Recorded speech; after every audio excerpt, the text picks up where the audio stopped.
Mythopoesis, Science Fiction, World Building and the Mythic Imagination. This is the first talk of a Mythopoesis channel dedicated to the study of the creative imagination, myth, meaning, tropes, archetypes, storytelling, world building and popular culture. Apologies for my speech impediment. This is a big reason why I haven't posted anything on YouTube before. I considered a computer voice with text-to-speech, but that felt somewhat impersonal. In this channel, we will be looking at the mythic, or to use a more contemporary vernacular, the epic creative imagination. I will specifically focus on science fiction, although forms of other fantastical fiction will also be considered. I'll also be reviewing movies, TV shows, books and other media, especially in the broader mythopoetic context. The only reason I focus on science fiction over fantasy is because I'm more attracted to imagined high-tech futures over imagined low-tech pasts. The word mythopoesis is from the Greek and means myth-making. Even in modern novels, television, cinema, comic books and computer games, we are able to discover classic mythic archetypes which have been reshaped according to the understanding and worldview of contemporary authors and readers. The opposite of the mythic is the rational and empirical mind. Myth and reason are the yin and yang polarity of consciousness, or the right and left brain to use that simplistic explanation. Now, on the surface, it may seem like mythology and science fiction have little to do with each other. One is based on legends and supernatural stories of the past about deities and miracles, the other about technological marvels, future societies, and themes like the exploration of outer space.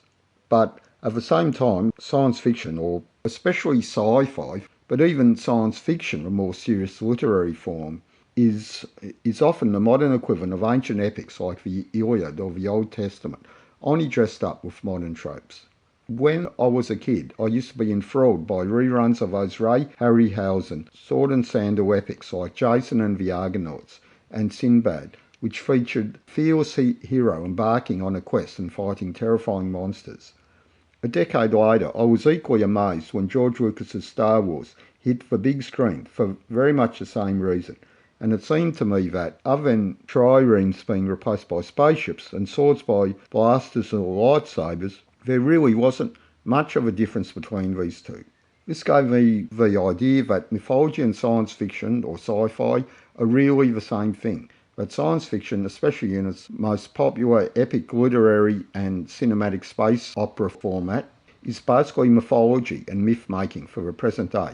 And conversely, classic myths and stories like Odyssey, Beowulf, 1001 Nights and Monkey's Journey to the West were the sci-fi of their era. Certainly, the roots of high fantasy, as opposed to science fiction, in myth are obvious. Tolkien himself was a philologist who specialised in Old English and Germanic languages, and the entire Middle-earth cosmology with its elves and dwarves and earlier ages is taken over almost verbatim from Nordic mythology. Even the word Middle-earth is a direct translation of Midgard. But the same can also be said about the type of cinematic blockbuster science fiction ushered in by Star Wars. George Lucas, for example, used mythographer Joseph Campbell's The Hero with 1,000 Faces as a blueprint for the Star Wars storyline. The same story also appears in the Wachowskis' The Matrix. See, for example, Star Wars Origins, Joseph Campbell and the Hero's Journey, link below. What science fiction, especially space operatic science fiction, high fantasy and pre-modern mythology all have in common is that they take place in strange and remote places, representative of the world of the imagination. Often there's a chosen one, a quest, a fellowship of companions that accompany and aid the hero, a villain to be vanquished, and a prize to be won. Take away the technological veneer, and epic science fiction has the same story and the same tropes as in the great adventure myths. Just as Odysseus and his men visit various islands and distant lands and face monsters like the huge cyclops, sirens, and other dangers, so starship captains travel to distant worlds and with their crew face all sorts of dangers.